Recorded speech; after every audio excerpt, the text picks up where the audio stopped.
Hello and welcome to the Fortitude Podcast. It's episode 3, season 2, and to my generous left, it is well, Jason Watson, and to my almighty right, it's Kamal. and smack bang in the muddy middle, it's me, Frankie Lars, Jay. The gorgeous middle. Cheers, man. What's your Instagram, Jay? Rustic Soul. Hey. Love of Kamal. Me, the real Frankie Lars, Frank Fifth. What?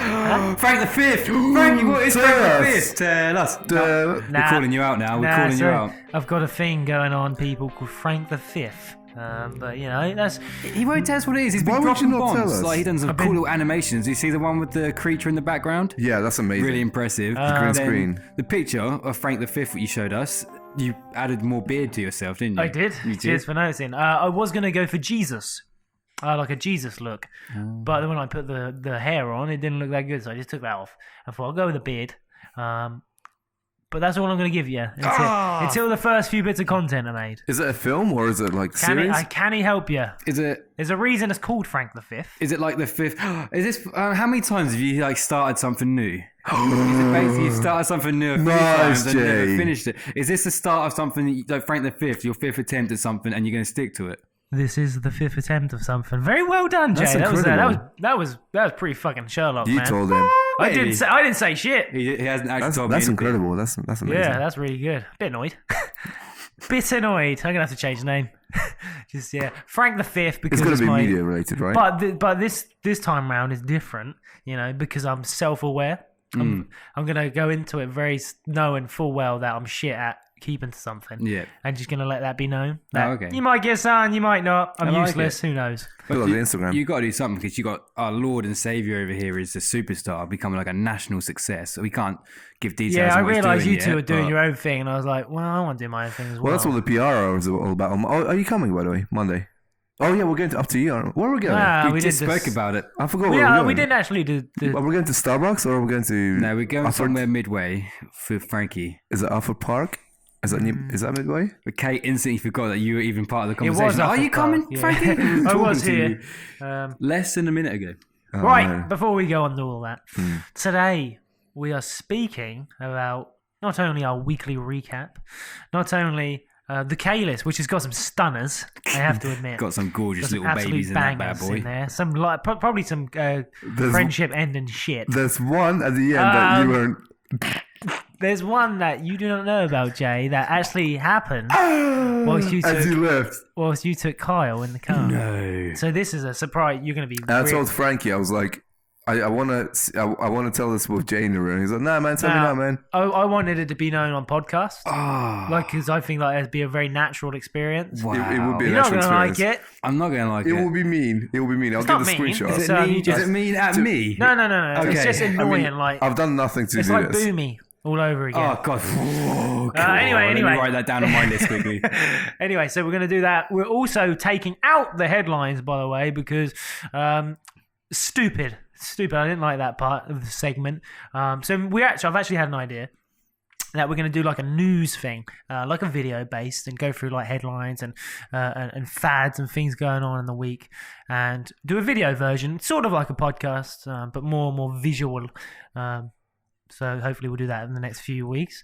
Anyway, and to finalise, that's it. The life and times of Jason Watson. I'm so excited to hear this one. It's gonna be really short because there's not a lot going on really. It's just unfortunately I was born. And then, unfortunately, I haven't died yet too. So that's pretty much the story. Just misfortunes left, right, and center. Kay, did you disagree with me? I just said, unfortunately, I was born. Unfortunately, I'm not dead yet. And you just went, it's misfortunes all over the place. Sick, that's left, right, that was a live K-list. You guys heard a live segment. Live K-list. That's a new segment. This is why we have the K-list. One of the best qualities about Jason is that he's able to create a brand new name for things on the spot. That's the only thing. All he's good for, not for his article DB12. I'm actually good for being K's in a friendship group, let's say like a duo before we got Frankie and made us a trio. There's always like the perfect one and the ugly one. So I was K's ugly affiliate, where like you are not by product of being near me, it improved him further. So that's why I was here in the first place. Very similar to if you go back to one of our a past podcast where Aaron said you don't put Kay and me in a Tinder photo because I'm ugly. Anyway, weekly recap. Jay, what have you been up to, my friend? All right. So this week, I've been riddled by pain and misfortune. Tell us about your dentist. My lip, which I think I might have mentioned before. It's like last week I might have mentioned it, but my lip has been giving me absolute turmoil this week. So I had a blister, and the blister is right next to my canine. Tooth. Canine? It's called your canine. Oh fuck! I thought you were talking about a dog. No, your canine teeth. And so the blister and the cut just spends all week healing slightly and then reopening. I end up waking up with lots of blood in my mouth. I woke up every morning and it was like I had like blood is out coming out. It was disgusting. That sounds fucking horrible. We are definitely gremlins. We are disgusting. As a duo, Frank, we're gross. We are luckily embraced by the mighty K. Because I ran away from my mic, I did get a chance to agree. It just sounds like you're calling me gross, and I took it. You just took it. No, but luckily we know K, and our popularity goes up as a byproduct of knowing K. I have a condition where blood keeps coming out of me because my finger hasn't stopped. Oh man, there was something about that. Doesn't HIV stop blood flow? Like, you don't clot very well with HIV. Yeah, there is that. It could be. There's a thing for. There's someone, my mate from school. He's not my mate. I don't like him. Someone from school. I do. He's not bad. He's not bad. He's just a gent. He's not really a gent. He's just a guy. I know. Anyway, this man, if he gets a cut, will carry on bleeding, and it can't. He can't. He has to go to the doctors to get it. Is he on blood thinners? Are you on any medication?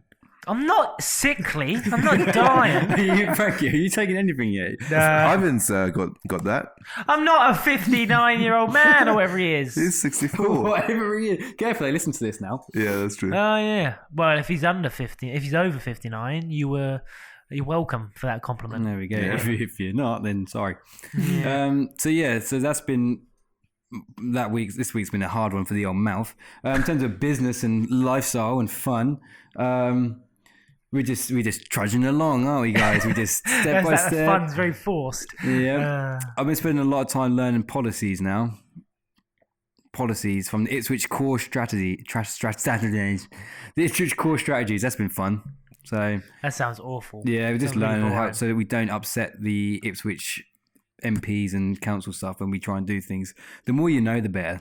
Personally, I say fuck them. Yeah, but that's not why I'm not here for that. You know. Okay, what have you been up to? Well, first of all, that was a very well hidden / covered message about the DM25 policies and stuff.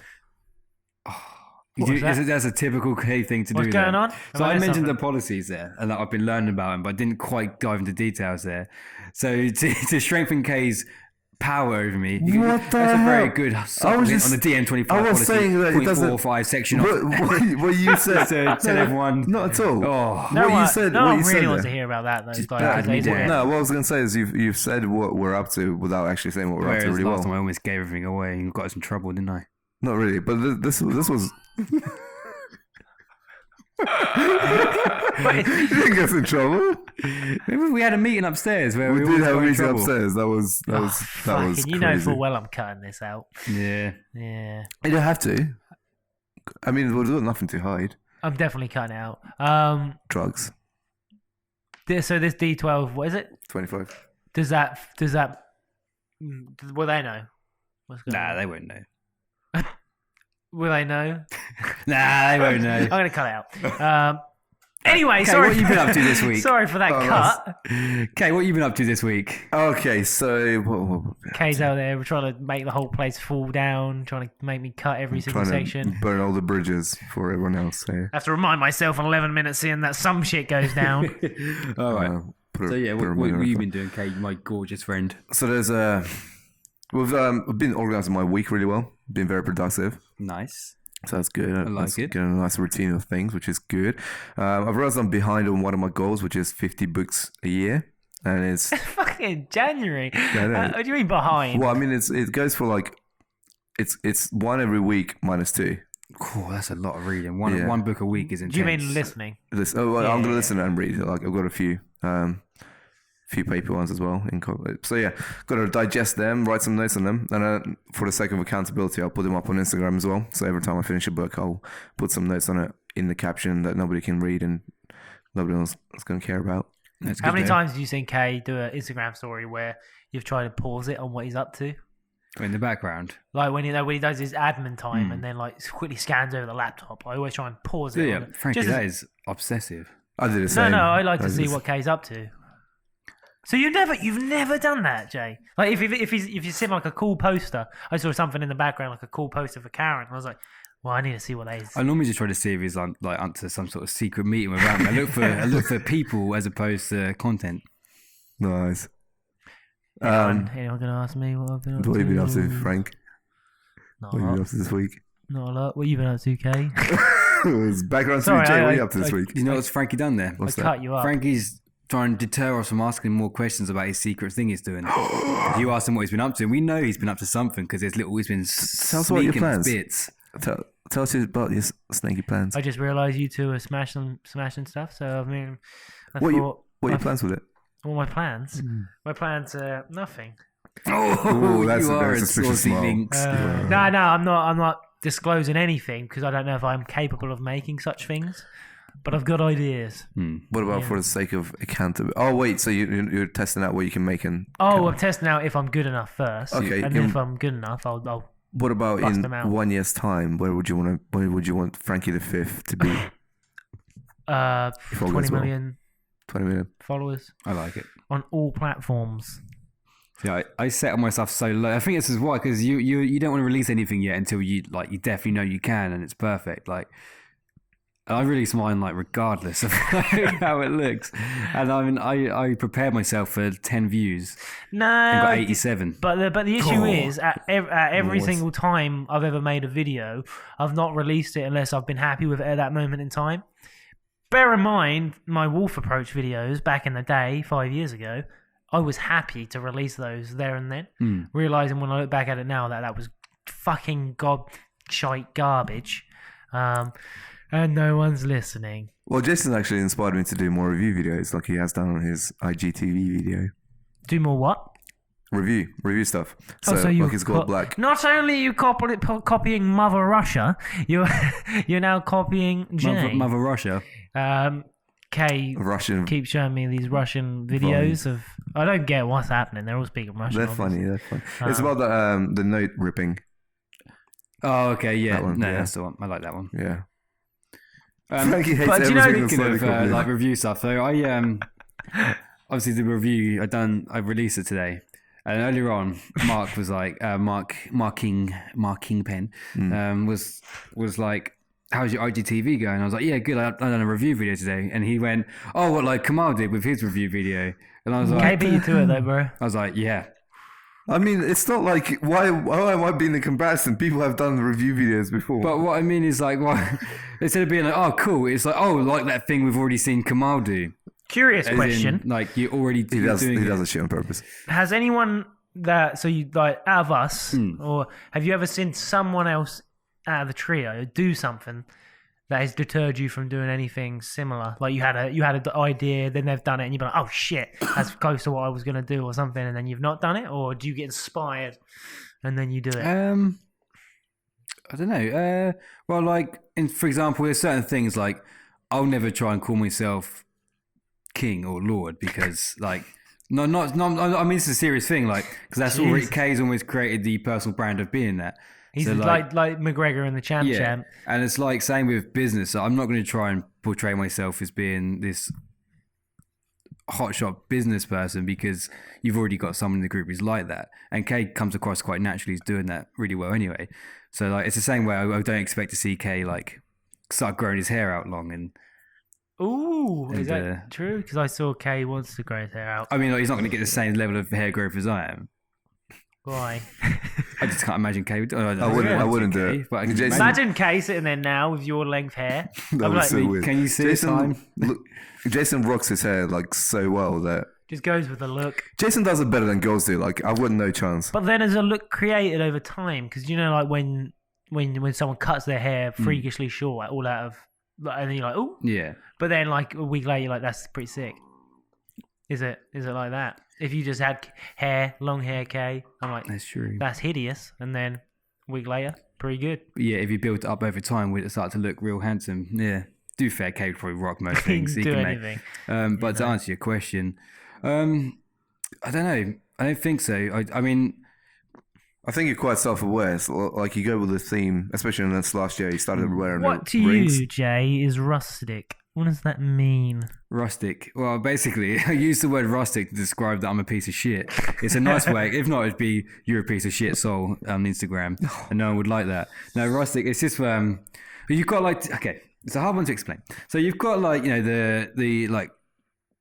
I don't know. It's hard to explain what you're like Kanye and Harvey rustic. when you walk inside. It's really like rustic, edgy, stylish. Rustic is like a kind of a lifestyle or a behavior trait or a style that isn't so pristine sort of thing. It's not about being the most pristine sort of like trim lined up beards. Like you look at mine and Kay's difference in how we look. Like Kay looks perfect all the time, but with rustic, it's a little bit of like. Edgy. He looks a bit shit, but expect that from him.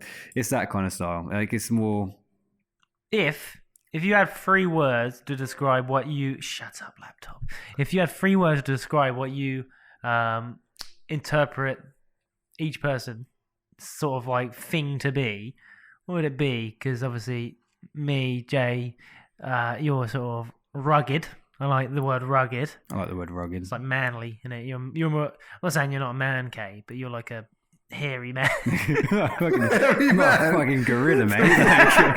you're a gorilla man. But so I've got rugged. Yeah. I'm trying to think. I've got like a. Do you know, like so, What are you doing? You think yours? So I'll figure Kay's. I'd put like so. Kay would be. Which I mean, sounds like I'm being lame here, but like perfection. He pretty much is the image of perfection. As in, like you never see a beard line out of place like his beard's always where it needs to be. Like everything's always. But even like their profile. So you said business. Yeah, business. Okay? So like perfection, business, and lordly success. Success. Yeah. So they're 3. Thanks, okay. guys. But from Jay. I mean, I wasn't finished, Jay. You like, you were struggling to think of something. I think. I'm free for Jay instantly. Like you go with emotion. Your theme reminds me of like hippies. You get it though, don't you? Yeah, I get what you mean, like a sort of like mellow out. Yeah. Not really fast. Like go with the flow, man. That's what I get from the theme. So that's 2. That's 2. I like that. You got rugged, hippie. And again, I feel like emotional. There's a meaning to it. I think soulful, literally, yeah. So I was gonna go for charismatic, soulful, and rustic. So you're gonna go for soulful, were you? Yeah, I was actually gonna go. Like I would say, Jason. I like it. In a gay way, Jason's got soulful eyes. Oh, cheers, bro. So you got perfection. We're gonna start making out in a minute if we keep talking to each other like this. Deeper in these mics. Let's do Frank. I mean, I felt like no one was gonna do me there, and I was going to no, definitely do me. Are we gonna double team this? No, Frankie, I've got funny. if no one Wild card, Skitty. Did I skinny? Skitty. You call him fat? No.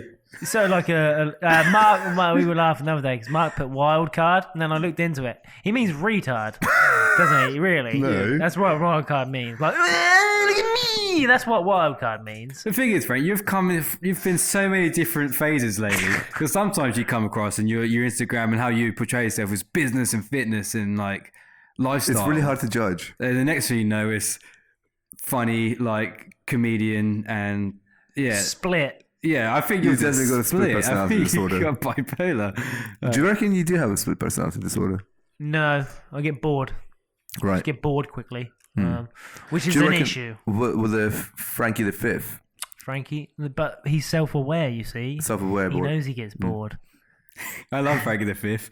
I really love him. I can't wait to see this persona come to life. I'm really excited. I'm going to turn into Frankie the Fifth. I would love a beard like that though, but never. Kyle's on some good stuff for his beard though. His beard's actually coming on quite strong. Would you try it? What is it? I don't know. Just rub some cream on it. Kyle's got some beard cream. Because that's not the real Frankie Luz. About Frankie the Fifth. Who's that? Oh, no, I'm bored. I mean, yeah, I love it. All right, No, but Frankie the Fifth is very real. He knows, man. Like they're very similar characters. I'm excited. Overall, we're excited. Yeah, I just can't wait. K-list time, baby. Let's get it. All right. Yeah. Go on, Can I do Jay. a season opener? It's not even a season opener. I just like saying dramatic words like that sometimes. I like this. Okay. Oh, okay. So are we doing one each again? Well, I've got the big bombshell at the end. That I'll you do don't two, know then about. you drop the big I've one. got two, so you got two. So me, you, yeah? All right. Yeah, okay. All right. Can grasp it. What does it mean? Welcome, baby. Okay, welcome. Right. What the hell? Kay said, I can't be positive, and it's funnier when I'm miserable. So we were talking the other day, Kay? and because obviously I like to make kind of self-loathing comments, a bit like Chandler's humor on Friends, like self-loathing comments and etc. And I said I'm going to come in like curveball at one day and come in super, super positive, and never say anything bad about myself ever again. Then Kay was like, "Nah, you won't be able to do that." And it was like, "It's funnier when you're miserable." Like Jesus, what's that makes you like you're... Jason's got a theme. Like earlier, I said, Suicide Show will be a really fun one for Jason to do because wants me to kill myself. it's just so fucking funny. You make me die from your misery. Self-loathing humor. Yeah. Essentially, you make up, you fabricate misfortune. You call it, so you say Jay fabricate. I fabricate my So misfortune. you're lying essentially. Yep, You're making it up. Yeah. So yeah, Kay said I'm funnier when I'm miserable. So apparently when I wasn't miserable, I just wasn't funny at all. No, it was still funny. I wasn't really, to be fair. I think most of my humors come from this misery. I still remember driving. You were dropping me off at my house. I remember back in the day, you were driving a Renault Clio. We were driving past Penta Hotel, which was Ramada at the time, and I was crying with tears because you made me laugh that hard. I'm fucking hilarious. All the way from McDonald's. Very funny. It's the most Really subtle funny. of humor, though. No one I don't ever, think it you're doesn't really subtle, doesn't really 'cause I fully dominate a room understand. sort of humor. Though, Once you click it, if you like Jason's style of humor, you will probably Oh, die. wait. Do you have to be like a gremlin to understand the humor? Because you're kind of in the situation yourself. So Yeah. anything you say is like, yeah, man, that resonates, man. situational humor, isn't it? Like we base our humor on situations we've been in, and then we refer back to that quite a lot. And most of the time, no one else in the room laughs at what we're laughing at. But yeah, Frank. Bottlegate. Oh, So I like to call it. Bottlegate. I don't know where the name came from. I like to, you know me. Wildcard, baby. So I'm sitting here one Sunday before the podcast, doing bits. Kay comes in, strolls in, slams the door. Slams the door. Definitely And slammed it. says, yo, in it, Frankie, make me a bowl that walks out of the frame. And I'm like, that's hard. And he went, nah, you'll be able to do it easy. He said that, didn't he? Can you remember that? He's like, and I was like, that's a lot harder than you think. No, you'll be fine. It's And I true. was like, Can I context it? You can context Just it. so people know. Remember, we recently promoted Frank to senior creative, and this was an honourable role for our friend Frankie to thank him for the things he does. But Kay has taken it as an opportunity to be more demanding to Frankie, and I'm going to slide back out into the shadow Cheers, and let Jake. Frankie carry on. So we create this concept. Kay goes, has anyone seen my bowl kind of thing? We then pan to this bowl that then goes off screen. We filmed a bowl attached to sellotape first and then swung it off You screen. can catch it on Fortitude TV, by the way, on Instagram. And that it is on Fortitude TV. And then I follow the bottle off, realizing in post, I like to call it, that I am not capable of doing that because I had to then mask out the tape, and I didn't know how because you could see the tape. And first of all, I had to turn a bottle into a living object, and that's just not my capabilities yet. Maybe one day. So instead, what I do is I get a HD photo of a bottle. I put it on. I animate these eyes, a mouth, middle fingers. Add a bit of humor, and then there was just something not right. So I thought it needs a voice. And then in my hilarious ways, I thought, what if it says "fuck off"? Now I look at it, maybe it didn't need to say "fuck off," but that's not here or there, you see. So Kay goes, "Where's my bottle?" And the bottle goes, "Fuck off, mate." It's a bit crude, It's a bit rude. And then the bottle waddles off, and no legs, just goes off. Took me 2 hours, 2.5 hours to do. So I send it to Kay. He pities me and says, incredible, bro. But, and then my heart sunk. It was incredible. Doom fell over me. The skies turned black and miserable, and my eyes started to water. But Jason's setting the scene with the drums.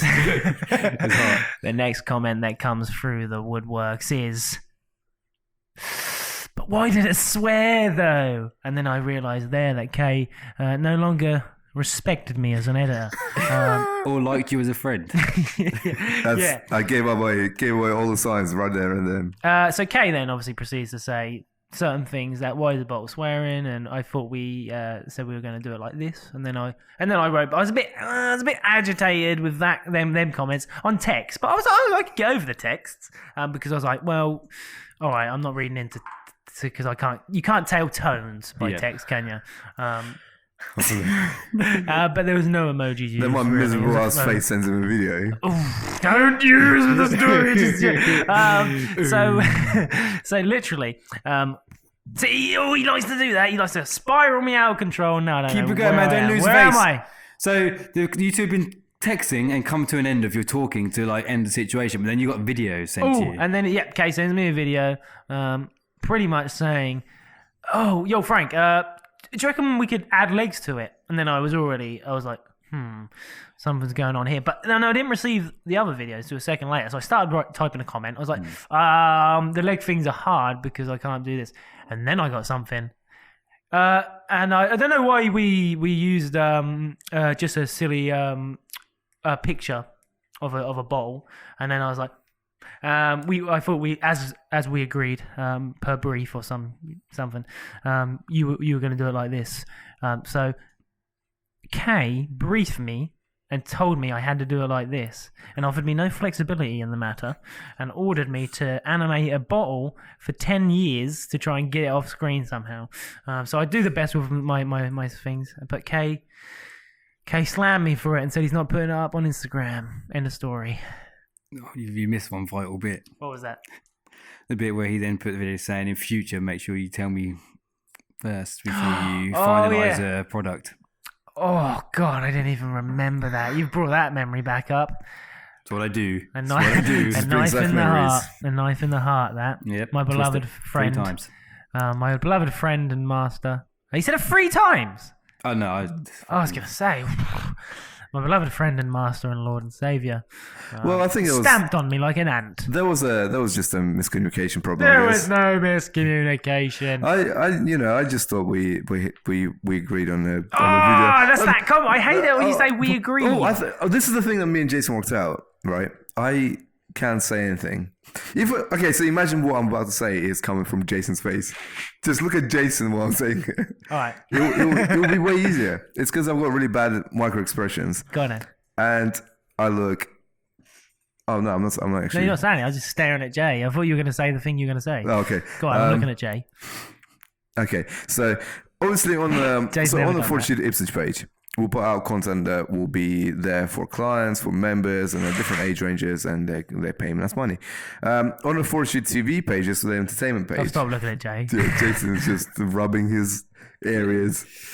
Go on. But anyway, I think when I say things, do take it with a pinch of salt, because I look like an aggressive face. No, but it wasn't. It wasn't the tone. It was more the vocabulary used. It's my second language. Oh, you're fluent. Oh, you're so fluent. You're better than most people I know at speaking English. You correct my grammar. Yeah, I can do grammar. I can do writing stuff. That's what I studied, but I can't talk. That's why I studied. And express myself as well. That's why I study, fool. No, we discussed this in Tesco's, didn't we? Yeah. But you're telling everyone about me. I bet you're telling Sandra behind the we told Sandra all about it. Sandra we kind of just, we established that it wasn't. It's more that like when you send a video saying to someone in any situation, or say to someone in future, talk, do this to me first before you. It sounds hierarchical. Or like when someone's produced a bit of work and you pick it apart, like.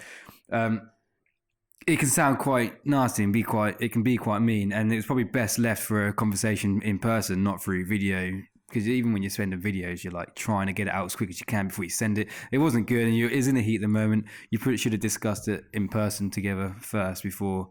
I mean, So next time, Jay said next time Tell Jay. Next time, fucking Frankie fucks up. You discuss it in person. No, like, the whole situation was just a big misunderstanding between the two of you in terms of it wasn't very well communicated of what the issues were and how it was dealt with. Yeah, so, granted, on our part, I should have expressed more that the Fortitude TV and Fortitude Entertainment and Fortitude Fitness are in a way two separate entities in the sense that what we can get away with. You're looking at different marketplaces and different things. But then I think I said to you the day after when we were talking. You all right? You're staring at something. Oh, what's going on? That's fine. Oh, it's tiny. Yeah, well, they grow. Okay, catching a spot. It's flying. It was just in the middle of the air. So you didn't think to save it and release it there? You just crushed it. Oh, that's what essentially what dinner. Kay just done to the spider was what he done to my soul. Yeah. I'm sorry I came across that way. I was saying something and then completely forgot. We done it to stop you from interrupted me. Conversation. We had a chat the day after, and I said in the chat previous, I put Kay, because I would use my green screen or our green screen, should I say? And then I said, can I do like a Taliban thing, like a propaganda video? And you were like, sure, sounds funny. And so then obviously, I don't know where I am on the levels of spectrum, because to me, Taliban's pretty up in the dark humor area, whereas like the word fuck off is pretty low, because we swear a lot on YouTube. I guess it's... So then I just didn't get it. Yeah. I think it's... in a way, is it because the bottle said it to you? I think it's. No, I was about to say that. No, not at all. Said it to Kay. Not at all. If it was me there and your voice, you went "fuck off, Frankie." No, not at all. But I think it's when you revert to swearing for humor. I don't know how to say this. Look at Jason while I say this. I know. No. Wait. Because Taliban, you'll probably come up with really tasteful humor and make it. Look at Jason. So swearing is dumb. No, swearing is not dumb, but swearing is aggressive humor, isn't it? Swearing is aggressive humor, and there is definitely a difference between like a comedy sketch. Did you picture my face on the bowl? There's definitely a difference between a sketch within a Taliban story, which will be, I'm sure, is going to be hilarious, versus just a swear word to kind of just get that instant humor. But in my head, this is where I didn't realize people don't have the context. In my head, the context was that bottles go missing. So. Essentially, that was in my head. That was what I was thinking. Oh, the bottle was just like, fuck off, I'm going. Yeah, so it's funny that bottles just decide to go missing, and because we lose them all the time. But then obviously I realised myself after, I was like, no one knows that because they don't come here and realise there's about 20 bottles around the place. But I took it on the chin. I took the left hook, right uppercut on the kick to the rib. Anyway, Jay. I was masturbating the entire time when they were Jay arguing. Jay didn't say it. I think Jay put a picture in there. We cannot disclose what the picture was. Oh yeah, I was halfway through. That was what the input was. I just put a picture of something that we can't discuss. What was it? We definitely can't even mention it. Not even jokingly mention it. We can't talk about it. Anyway, Jay, that went on for ages. I'm very sorry. So I was sitting in the gym and I was doing bits and I was booming around. This is a K-list, yeah? This is a K-list. And I created a new way of booming. I might not be the first person in the world to do it, but I was definitely the first person here. So it was like a spin, not even just a spin boomy, a 360 spin boomy, where the camera... Frankie, you're looking at me in that same way we had an argument about before. I know, and I've just thought of something. What? I thought Kay done that. You thought Kay done it first? Because I was, I think I went MIA that day. Was it yesterday? This is what I mean. This is exactly why it's a K. But Kay's stories come up first because he posts more in the story. Yeah. So his one comes up first. So I saw Kay's first and I was like, but at least you know, I know. So the first time I've introduced it to my story, there was Jason doing it. I literally said Jason just created this thing. I skipped it. Oh, you skipped my stories. A 360 boomy, the phone ends where it started, creating a swirl as you boomy. It looks quite cool. And so I was like, oh yes, quite a cool little thing. Not many people have done this. I'm gonna do it. And I'd done it, and then Kay liked it and gave me full support, and I felt the love and I really enjoyed it. And he'd done it too, and I was like, yeah, this is great. And he said, oh, Rustic Soul's booming. I thought, this is great. People are gonna know that I've done a thing. I boomied and everyone's talking about it. And then someone done a boomy, and then they were like, oh yeah, I copied you, Kamal. Caused an uproar. I've done nothing to do this. My penis has gone so small, it's in me. I just... When did you find out? How did you feel? In the car. Man, when you showed me, you want me to know. You showed me and rubbed it in my face. When You didn't rub it into your everyone face. thinks I done the boomy. That's not how it happened. So yeah, basically, Kay stole my spin boomy. I love the fact that the word boomy has come in, and I've never heard it before, but it's been used many times today, and it's always been used. Boomy. Have you been saying that for long? We've been saying boomy for ages. Shit, I have not Everyone been calls it a boomy. Yeah, I didn't know that was a thing. it's boomy. It's a boomy. Who's the boomerang king? Is it Moa? Moa's great. boomy. How do they make it look so good? Because I feel like Instagram just kills the quality. It's speed deceptive, isn't it? So how you move your body and stuff. Like, I call it the perspective zoom. Now Kay's got a new one. You just taken my thing of naming things on the spot there, and You can't have nothing, bro. I can't have anything. Was that your entirety of the K list? That was my final blow. Right, this one I'm going to set up. I'm not going to tell you, Jay, but I'm going to let Kay. Kay, do you want to get your... I'm going to show you the screenshot. So do you remember I've been in talks with... I didn't set anything up there. You just... Bruh. Sorry? I was going to set it up, and then I went, okay, I'm going to set it up. You get your thing. I thought you said you set it up. Sorry, No, essentially, I'm sitting in here. If you want to get the pictures up, Kay. And I I should... Sorry, I just want you to get the pictures ready so you're ready. Yes, mate. Yeah, it's ready. So I'm sitting here. Jay goes to take Kyle home. This is today. And Kay shows me something fascinating. This is the part where I come in and show Jason. Your bit, yeah. Jason, this don't show him, though. Tell him. Tell him. So I need to show him. No, but the audience, people are listening. No one can see this. Oh, okay. So this is the video. So I've been speaking to the CEO of Mansports, which is a secret company that I'm going to be working with this year. Now, he's a really cool guy, Rich. In the back of his office, there's some guns and all that sort of stuff. He uploaded a video earlier on today of him throwing an axe into a wooden wall. I've commented saying shot, as in like good shot, with a couple of fire emojis. He replied saying, haha, yes, when you come to visit, I'll teach you how to throw an axe. And that's it, really. You're the axe guy. That was your thing. The thing is, I never did anything to steal it. I just commented. But now you're the qualified thrower axe person because you're going to get taught how to do it. That's if I fly to Texas, but when you go down, the chances are me and Jason might both be. If we he invited you. I'm not invited. He invited you, Kay. He invited you. He said, when you come down to Texas... Jay, thoughts? Well, first of all, I can't wait for you to be the axe guy. It's exciting. I'm happy for you, bro. I've got an axe video on my Instagram. Wait. I can throw in the axe, so I just boomied. You spin. I'm getting spin boomied. I'm getting axe severe. I'm getting metaphorically screwed over by my two pals right now. I didn't do anything. To be fair, I didn't do anything either. To be fair, like no one's done anything wrong there apart from you. Okay. What did I do? Nothing really. It's just it's cool. You know, it's fine. That sucks. It's cool that you're going to be when you go off to Texas and is that where it is? And hang out with these guys. And I'll watch it from here, reading about policies and shit. And then you'll come back and you'll be in Master Axe Throwing and everyone go, God, Kay, you're just like Jason Momoa, aren't you? Oh, shit. And then I'll slice my throat with that axe that you probably throw at me first. And he's going to do this. That's good.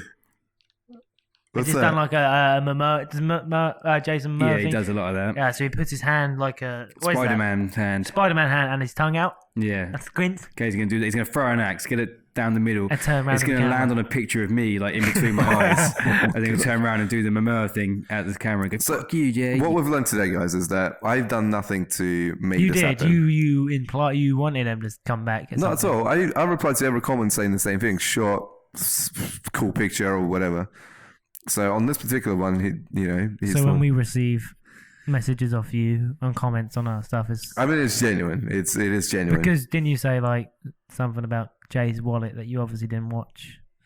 I watched it. What the hell? You said, don't worry about the case. I like not the case. Yeah, the case. Forget the case. Look at the rings. It's not a case. It's a wallet. I said the wallet. Well, you said the case. Forget your sunglasses. The comment says, forget the case. I'm going to go on your profile right now. Shows me that you only saw the thumbnail. And I even saw the footage in the car as well.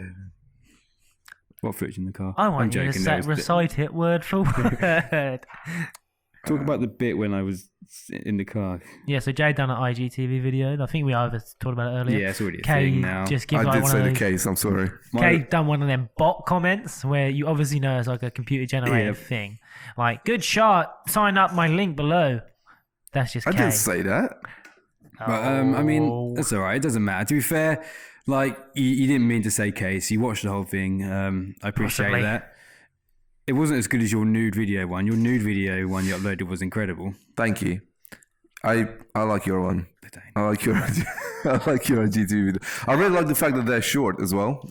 So really easy to. You saying you don't want to? No, don't want to watch but anything long. they keep the viewer engaged really they're well. not going to be like vlogs or anything. They're only going to be a little anecdote of sorts. And Yeah, they have a theme as well, so you know exactly what to expect when you go on it. there's going to be all sorts of bits. And I can't wait to see more product reviews on there. Oh, thank you very much. I mean, I need more products sent to me first, so send them my way, everyone.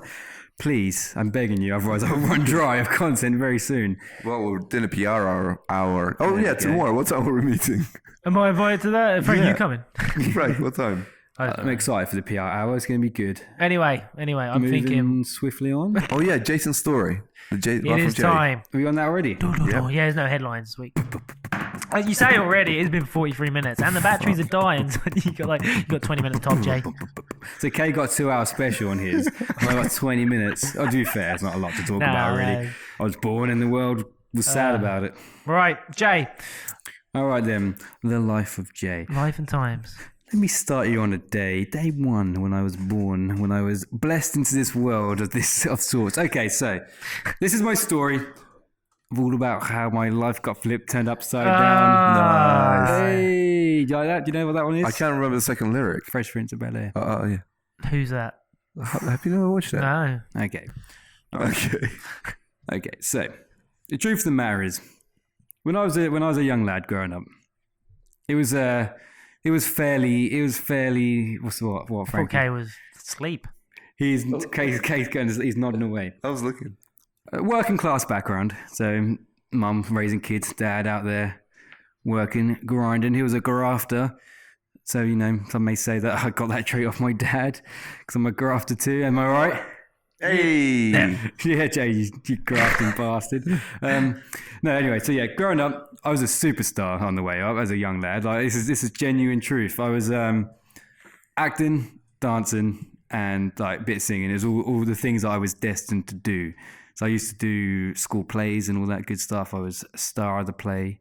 Some would say lead role. I got several lead parts when I was younger. Nice. Ahead of my time in terms of acting. Hey. Yeah. So during I won't start as far back as like when I was a kid because you don't really want to know about that because.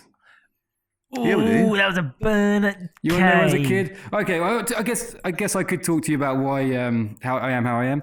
I spent a lot of my time as a kid in forests, not so much at home.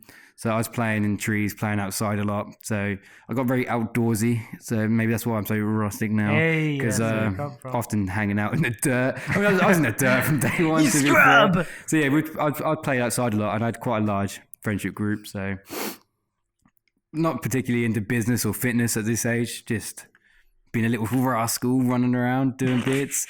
So, but I guess I could say I built my charismatic ways from a young age because I was always around people and not afraid to be talking to people as such. Head of the pack until I met Kay. But I'm going to make these dives every now and then. So yeah, so when I was a kid, there wasn't really like anything in my childhood that pushed me towards being into fitness or business or anything like that. I was just kind of bumbling along, just seeing whatever would happen, freestyling my way through life. I'm looking at Frank, wondering when there's going to be questions that you said. I thought you came in with something. Sorry. No, I'm just waiting for you. Were you waiting the whole time? Just for me to fire I'm something talking away? some bits. Oh, shit, sorry. I'm waiting for you to question some bits. What's your first memory with? Shall I ask? Do you have a question? I feel like you've started. Okay. What's your first memory with acting or performing in front of people? When I was probably in year 3. Yeah, no, maybe year 3 and year 4. We were in a play. It was Sword in the Stone. Didn't get the lead part in Sword in the Stone. I got to be an army man. I stood at the front of a bunch of kids going left, right. But I was at the front and I loved it. And I saw the roar of the crowd, and that's why I first enjoyed being in front of crowds of people for stuff. Because and also when I realised that I'm not shy in front of large crowds of people, and that I don't get nervous in talking to groups of people. So yeah, that was when I first learned that kind of little realisation, which is quite naughty. It's a pretty big step for a child. Yeah. So such a good podcaster, Jay. I'm such a cunt. I don't know how that goes. I don't know at what point in my life I had this sort of thing. So yeah, no, junior school and was all right, I guess. High school, I guess, was when I really started to come into my own. Jay, high school, all right. So year 7 to 11. Year 7 to 11. We're going to go for a time now. Yeah. So year 7 to 11. Yeah. First of all, tell me how you dressed. Well, what were you like? Because I know you were a fashion statement. So I was every kid dressed, in the uniform and so on. So I'd come in. I'd like to wear trilby hats. Had long hair.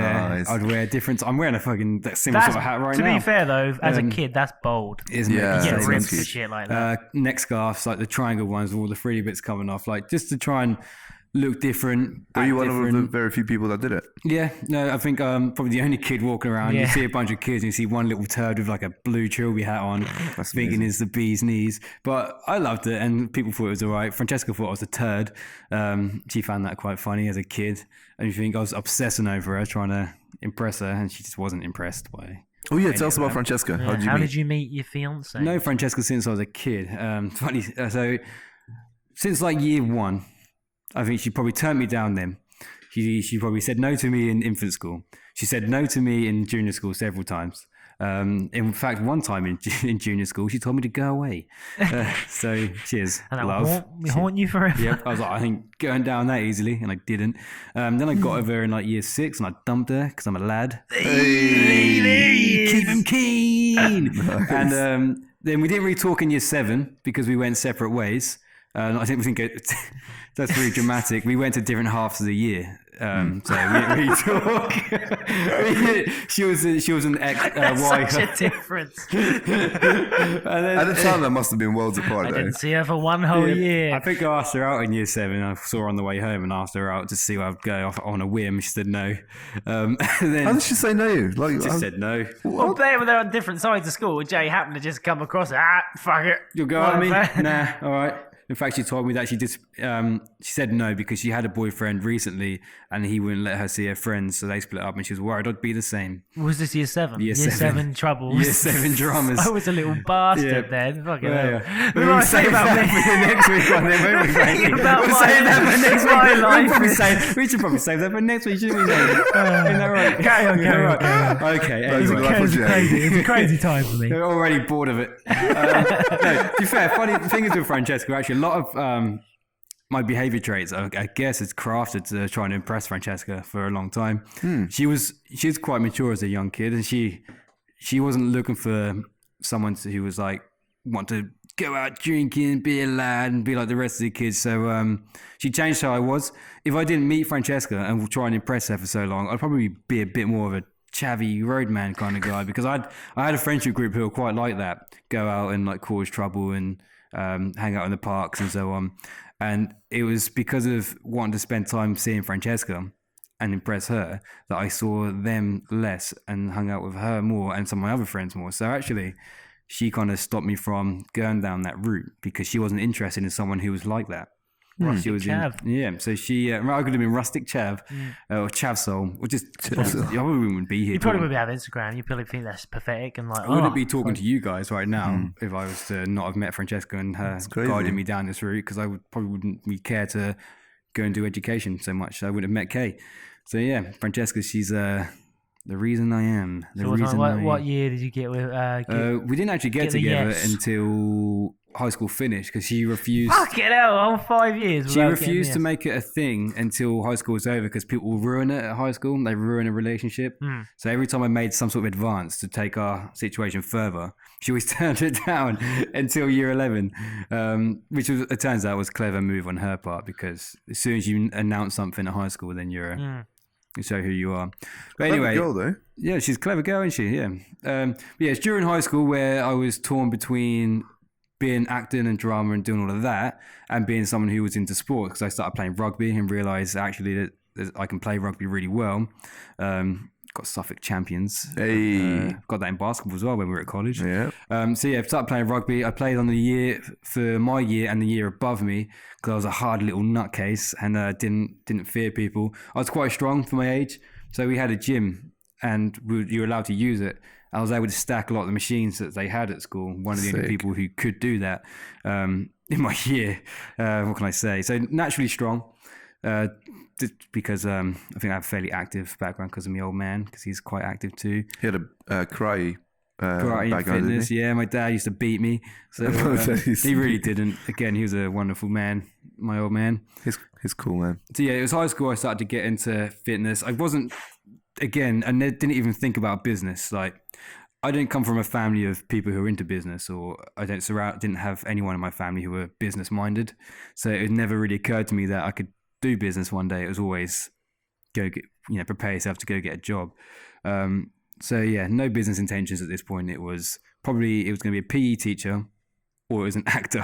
Those are my options at this point. They're two differences as well. Yeah. And I wasn't even very academic. I mean, I got an A in English, but that wasn't because of my grammar. It's because of my imagination, creative writing.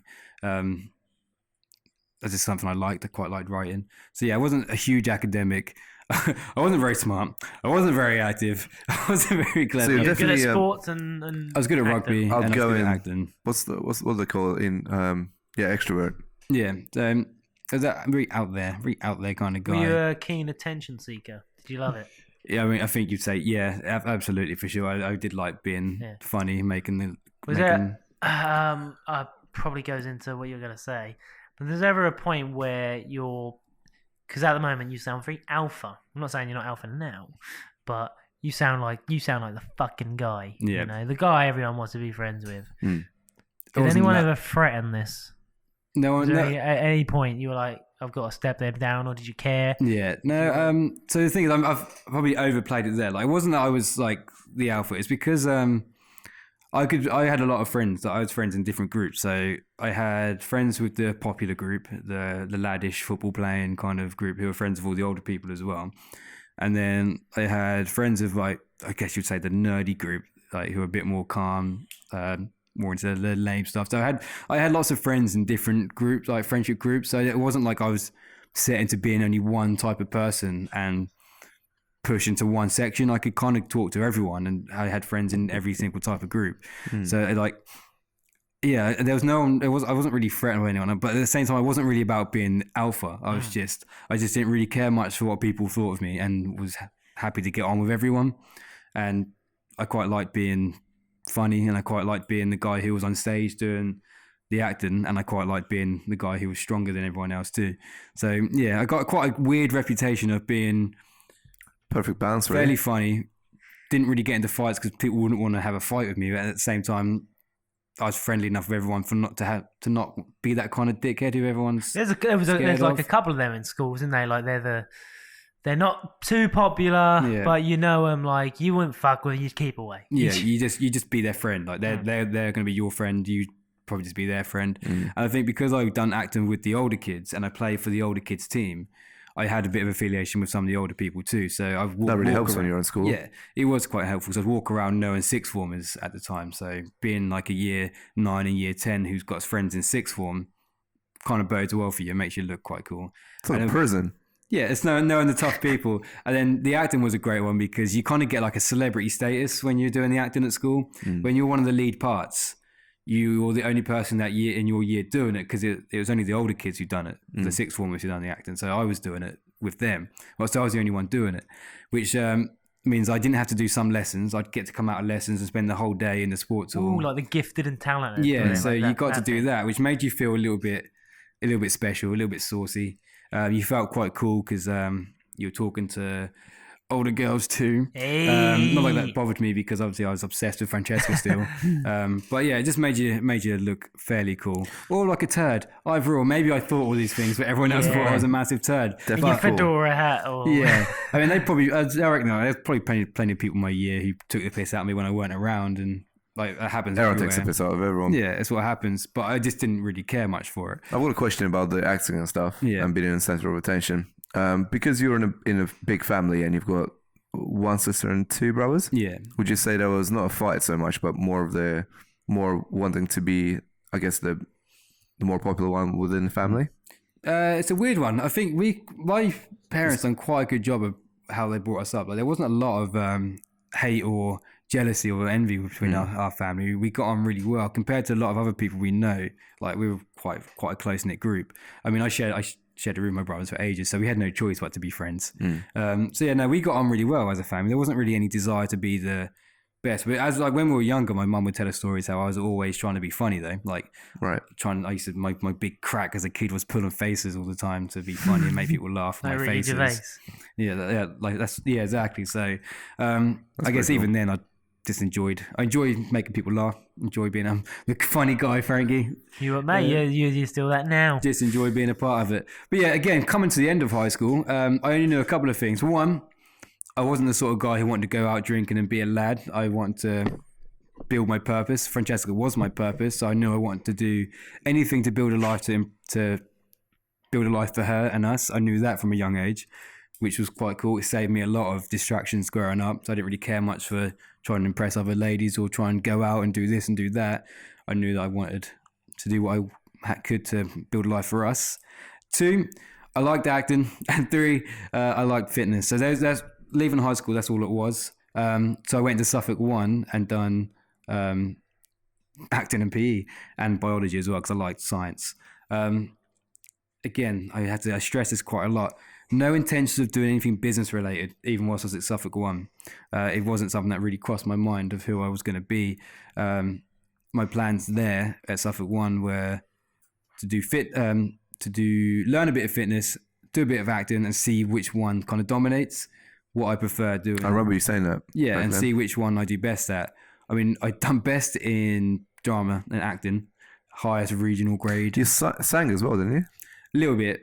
I didn't do much solo singing. I'd done a little bit of singing, more dancing than singing. Everyone who listens to this should know by now that's how me and Kay met, so there's no point in diving into that. I'd say Suffolk 1, I actually probably took a hit to my level of confidence because I was trying to calm down to focus on doing something more serious. And there's a lot of dominating characters in Suffolk 1. So I was kind of okay at all these things. I was okay at sports and I was okay at singing. I was okay at drama and dancing. But there was people who were very good at singing, or there's someone who's really good at dancing, or someone who's really good at sports. So being like the kind of guy who's a bit okay at everything in a place full of people who have got specific talents, you do get outshined quite easily. Bit out of depth, yeah. Yeah. I realized how hard the acting industry was going to be because there were people who were incredible, who were singing, dancing, and were like way better than I was. And I was like, man, these people are good. And I still done some solo dance performances and stuff because I guess out of all 3 of those, it was acting and dancing that I was better at. But there was a lot of people out there who were much better than I was at most of these things. So I guess I calmed down a bit. If you're asking at what point I started to calm down as much, I think I calmed down more coming into sixth form, where I started to not want to be the center of attention all the time, wanting to focus a bit more. It's when I started to think more about career prospects. I'm really squeaking this chair right now. Sorry, gang. Yeah, that's where I started to think more about what's going to be long-term career prospect. Where am I going to go? How am I going to go and get a house or a mortgage or build a family? I mean, I can't build a family around trying to be an actor because at this rate, it was never going to happen because there's so many talented people out there. So. You had quite a few jobs. Sorry, Frank. You had quite a few jobs at that point as well, didn't you? You've been through a few Debenhams and stuff. When I was at Debenhams was like when I was kind of transitional between college, Christmas temp, high school and college. Yeah, it was Christmas temp. But yeah, I worked at a co-op and I worked at Trespass, a camping shop. So I worked 2 jobs whilst I was doing that. That's where I kind of learned to balance out things. So I actually realised that you can fit a lot more with your time than you realise. If you can work 2 different jobs whilst trying to do sixth form and college and also friends and try and build a stable relationship with someone, you can achieve a lot more than what people tend to think they can. So I guess that's where I started to learn about time management and multi-purpose management and so on, doing lots of bits. I started to learn quite good leadership skills working at the co-op, funnily enough. Like I worked there as just an assistant, but throughout my 2 years, they wanted me to become a supervisor, which I said I wouldn't do because I didn't want to take on the supervisor role and be like, oh, I quite like this, and get trapped. Because a lot of jobs they take you on, and then they think if they start making you supervisor and manager, you enjoy the pay rise, you enjoy the temporary pay rise, so you're like, oh, this is quite cool. And then you're stuck. And then you're stuck there. So I didn't want to do it, but I did realize I quite like leading the way on a shift. I like to tell people not tell people what to do, but I like to be the one in charge. Like guide them for the best I like purpose. To be like, at this time till this time we're doing this.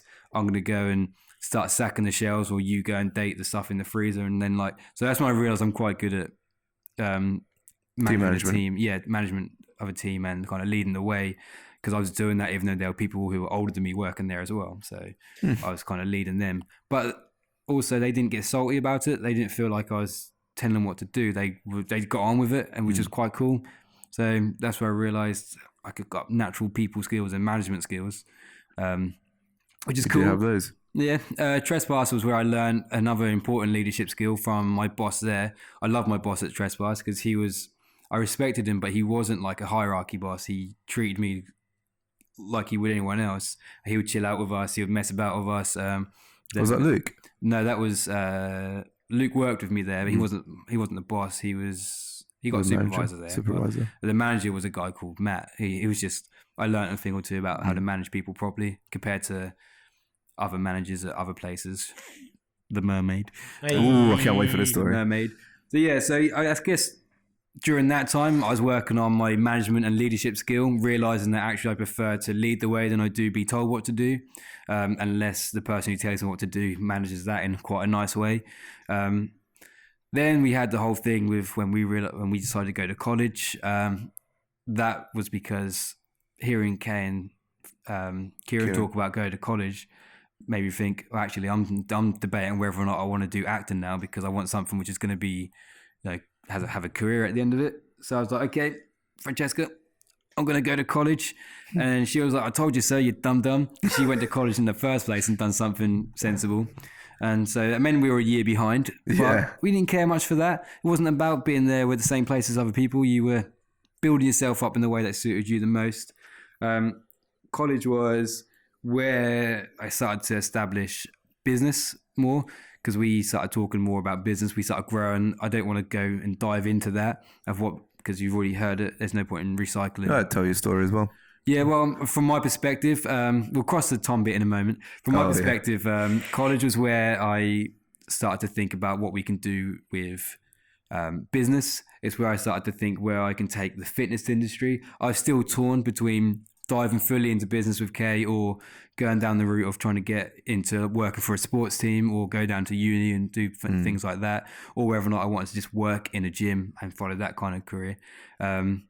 So that was where my mindset was in college. In terms of how I felt about college, seeing Kay and Tom. So last time you had Kay mention Tom Hunt. Frankie, we all know, Tom Hunt, right? I know Tom. You know Tom Hunt. No. And we mentioned that. Okay, what was your perspective from Tom Hunt's where you two started to... I imagine you partnered off. Yes. Okay, so you had... At college, I was quite a nerdy, academic kind of guy. Like to get the work done, like that. I like to try and... and I was still quite calm because of Francesca not being into going out chasing girls and so on. Whereas Tom came in, and Tom and Kamal were growing up. As young lads grow up, start to realise they're attractive lads and women quite like them. And so they pair off, and he was my only single friend. Well, yeah, he Kieran was your single friend, and I can forget about Kieran. I mean, he had girlfriends. But you two had I felt like I think this is where again I started to get quite a low self-esteem, because you two were like the guys. You were bigging each other up. You were manifesting things. You're going around telling stories to girls about being this popular person, being this famous person, being So this and gay. being that. Like, made sure. and like you were bigging each other up and trying to become these like alpha dominating people. And I'd never seen it before, nor have I experienced anything like it. So I was like, I didn't particularly enjoy it because I weren't that kind of person either. Did any of it affect or impose on you at all? I can't remember if it did. Nothing really. That didn't really impose on me. Like I just backed away from it, and it was like I was concerned. Well, I guess my main thing I was concerned about whether or not you'd end up finishing college, because I was worried. I want to finish college with you. Yeah. I was worried about that because obviously distractions of Tom and this and that, and then it was like, our friendship group, like where we really were we really all friends when you got two of them who really loved going out and doing this? What was my purpose in the group? Was I really a part of it? Oh man, of course. As if they had those thoughts, that's upsetting, man. Yeah, so you felt like you're being squeezed out, Tom. You feel like For perspective, I definitely felt like my top friends at the time was Kieran, because he was the first one to come with me. Jason, because we started forming a relationship at Suffolk One. Yeah. So you two were the main, and then Tom just became close because we had a lot of common similarities. Yeah. But either way, I can see where Jay's coming from. Because as soon as, do you want to talk when you get to it eventually? Do you want to talk about Hustle Hub? That's never been talked about before. Yeah, I'll let you do that as part of yours. Hustle Hub was a funny one, but yeah. So don't have to talk about it just yet. So I try my best sometimes to keep up with these guys, like join in with a few little antics in college and like have a laugh with them and so on. But ultimately, like, I wasn't interested in going out and talking to girls. I wasn't interested in trying to be this person because, like, I had Francesca, so I would go home and I'd finish college and go see Francesca, or on the weekends I'd be with Francesca. So I'd miss out on like going out and doing this and doing that, or like not to say miss out. I wasn't interested in doing it. So there was a bit of a divide in that part, but at the same time, my main thing was like we had like an option. We knew we had a direction we were going to go through, and I was concerned that wouldn't happen. I was like, he's going to get too distracted by Tom. I was like, your mum. I was like, he's not going to get his work done. And I distracted with card games and girls. Yeah, because like I done really card well tricks. at college. I came up with all distinction stars. Like, I got a really good grade. Yeah, Jason smashed it. That's because I at this point I was like, this knowledge is what we need to go forward. Would you say as a person at that age and now, you are anal about how like when you set a plan, that if it doesn't go according to how you had it originally, does that make you anxious or? It was anguish. It was anguish. Now I was just concerned about like what's going to happen with where me and Kamal were going to go, like what was going to happen with the business. It felt like it was going to be Tom and Kamal become something further with Fortitude Fitness. Did it? If it would have got there, okay, so different reality. Yeah. Right. Let's say they did break away a bit. Try to squeeze you out of little, and it was a reality. Yeah. Would you just let it happen, or would you try to fight your case at the time there? Because I was so torn between business and following a career. If they squeezed me out, I probably would have just gone career based. I probably would have been like, fine, screw it. Because when you've got that kind of anxiety going on, and you got two people in the group who seem to be isolating themselves from the rest of the group, and you feel like you're in the way of the group or not really a part of it, and then you get the feeling that they don't really want you to be there anymore. You kind of like, I'm not going to be somewhere I don't want to, where they don't need me. But then Tom dropped out, and I went home and I knocked one out. I was like, fuck yeah. Now, don't get me wrong, I love Tom. Like, I love him. No, I really liked him. He just wasn't the sort of guy he just wasn't. We didn't fit in. We had difference of like styles at college. Like, he didn't really care much for. I like him as well. Yeah. I just think like you two are so. I'm pointing at Kay. They are so close, like as in almost the same person. Yeah. Tom's a better commander of a room because he's just so loud and like. He's 7 foot and black. Yeah, and but he's loud. He can't execute. Tom's thing was like he had all the ideas, all the plans, all the potential, but had no way of executing it. Whereas like when I was at college, I wanted us to, we wanted to be masters of fitness and gurus of fitness. So therefore, we had big dreams for sure. I want to get distinctions and get top grades to prove my knowledge in this field, to show that I know everything about it. So therefore, I should be a master of it. All right. Well, why do you feel the need? Maybe not a need, but why? Why do you want people to know that you're the smart one? What's the underlying factor of that? Is it to feel like you've got something? Is that your thing, or what? I think I know this one. Go on. I think because many reasons. When we went to uni, I remember you saying you really wanted to be the one that has a degree in your family. Yeah, no one really has a degree in my family. I want to be the smart, just bragging rights, really. The other ones, I don't know. I think it's because I don't have much like common sense in the most part. I can come across as quite like a bit of a dum-dum sometimes. But I'm not. That's true. So I wouldn't have said that. It's more that like I hate being called stupid, and because sometimes my maybe my grammar could not be so good, or just the way I act, or it's more so when I was a bit younger. You want some backup? Yeah, so I want to prove that actually, just because I don't walk around acting like I am the smartest guy in the world, doesn't mean I'm not. And I wanted to dominate a field, and I enjoyed fitness and biology, human biology, and all that stuff. I wanted to dominate the field of knowledge to show that I knew the most in that area, regardless of what someone might have thought. Because I saw an interesting thing the other day actually, which reminds me of this sort of thing, and it was these days. What is it? That negativity and sarcasm is mistaken for intelligence.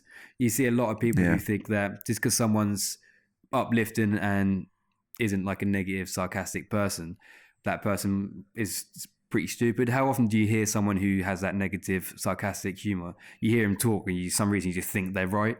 There's a lot because they instantly have an opinion or something, and they're loud. So what do you mean, like someone that says that wouldn't work because blah blah blah, like that? They sound really smart. They're not. That's just how they come across.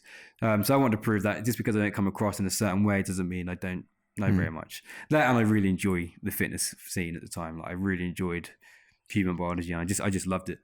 I genuinely really enjoyed it, which is why I got good scores in it. But yeah, so it was again around college where we toyed with the idea of business and toyed with the idea of careers. But then we ultimately went and pursued both, didn't we? We pursued business and careers. So we had the business, but we also had jobs.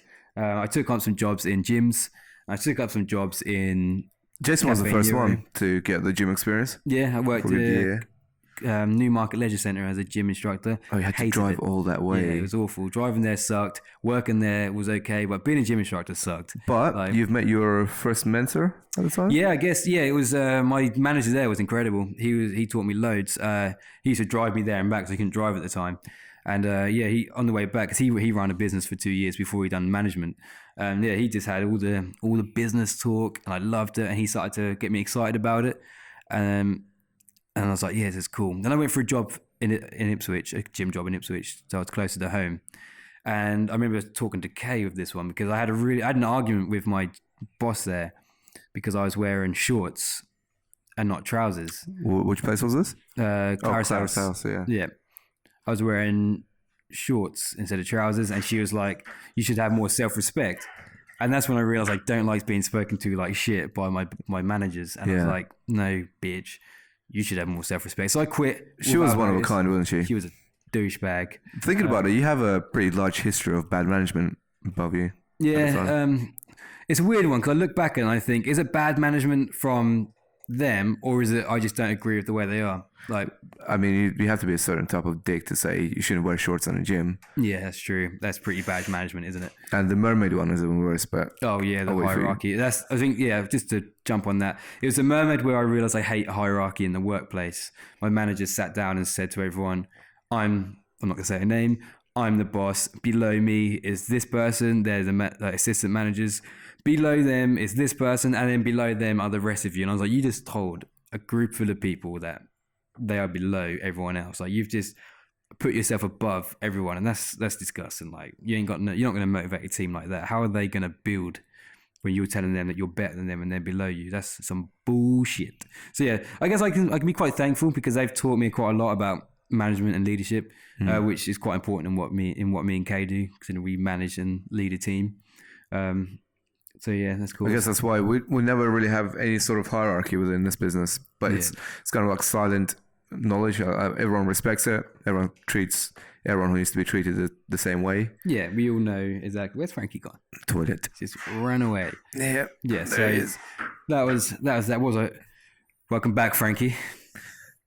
Life of Jay. We're up to the mermaid. Oh, sorry, I thought someone was out front. Actually, you've quit the mermaid. Yeah, when I quit the mermaid, Kamal came in and he picked me up, and he carried me out, and then we went to the gym. Jason made a scene there. Yeah, and then we went to the gym. To the gym, and we were like, well, that's it. Let's do this. There was a really pivotal point in my life where I decided I didn't want to work for people and dive straight into business. The first one was at Clara's House when I quit there. And that was let's focus on uni and business. At this time, I was looking at Elliot Holster's non-job job. Yeah, I remember that. Like, I want to be part of the non-job job. Now, Elliot Holster was one of my massive inspirations throughout college. He's like, again, fitness, business, but also kind of spiritual, all that kind of style. I really like what he stood for. And he had a thing called the non-job job, which essentially is having a job which isn't really a job. And when I quit Clara's house, I was like, yeah, I'm going to do the non-job job with me and Kay celebrated being part of that. That was kind of cool. That is when I realized I definitely want to do business, and anything else I do in my life is to contribute towards eventually doing the business. But I was still slightly held back by the idea of having part-time work. I still wasn't ready to commit full yet. And that was because I had a relationship with Francesca, and I had like a savings account, and I was trying to build a future. I was scared to dive into business when I wanted to be able to support this person. So I felt like I still needed to have some kind of part-time work in order to show that I still got the money coming in and that I still can make money. Because when you jump into business, it does screw you over for sure to begin with. So yeah, I still had that.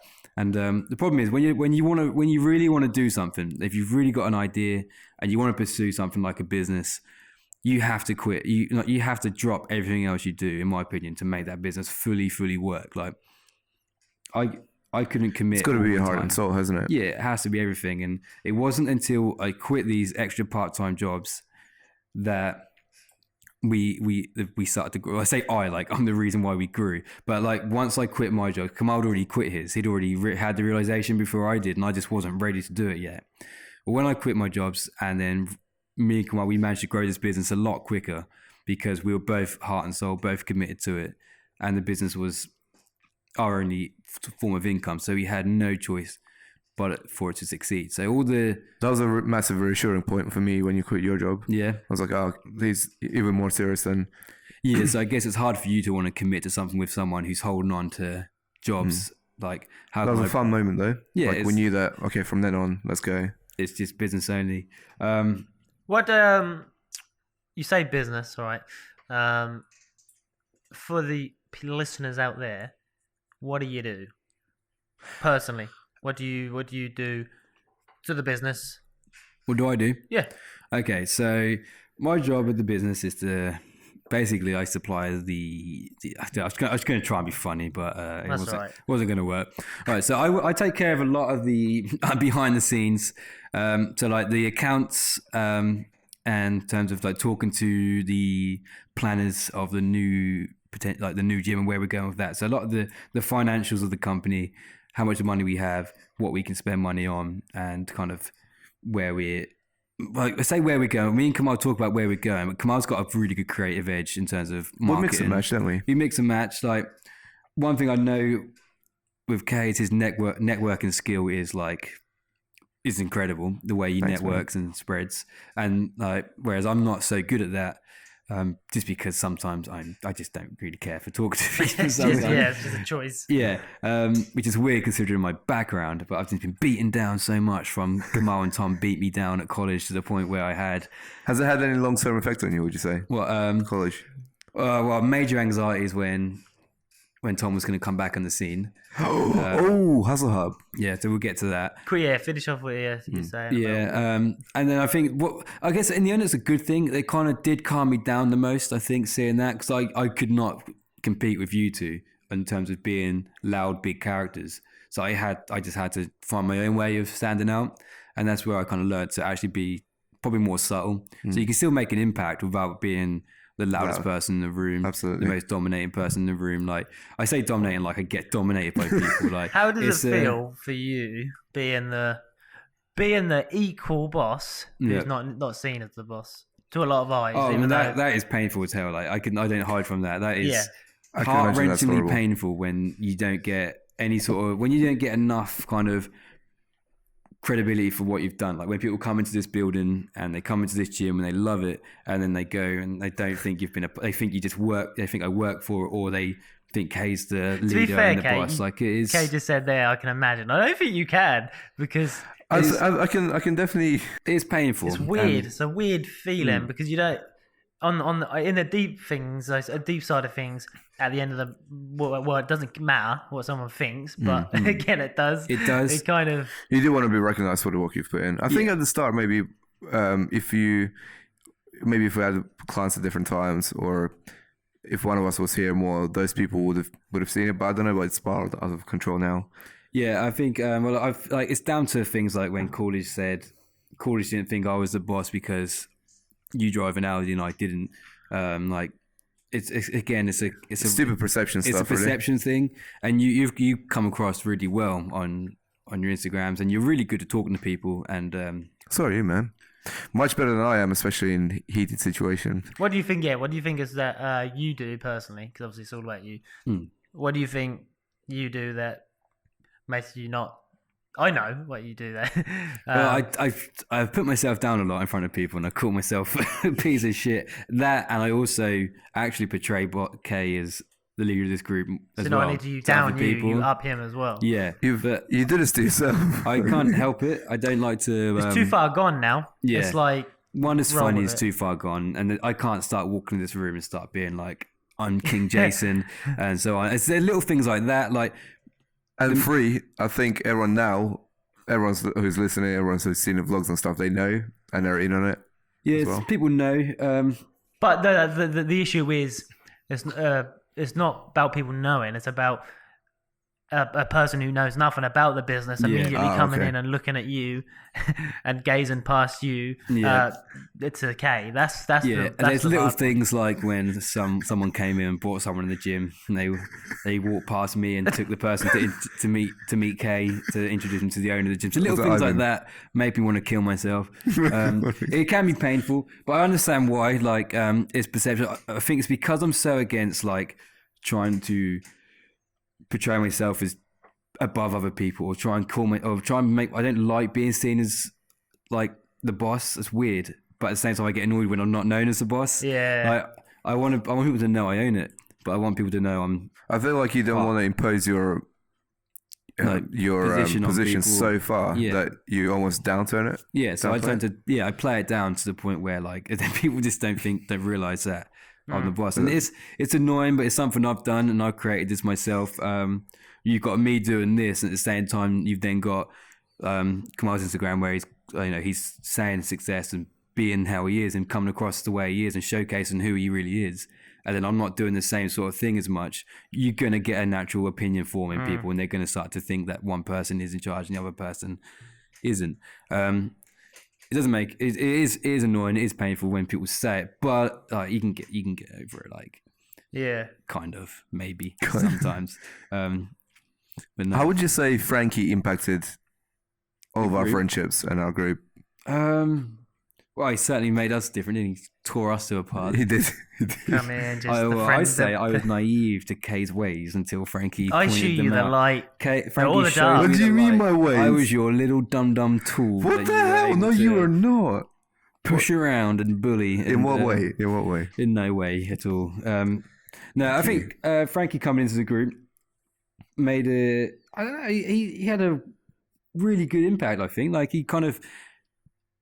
It's hard to explain what he done, but for perspective, isn't it? I liked Frankie coming in. I liked having him be a part of it. I didn't like when he tried to make us a hero formation. What's your being a boss, like you said, because miscommunication. Being the boss and having someone you don't know. First time I met you was you were not invited to the lifting party. Can you remember that?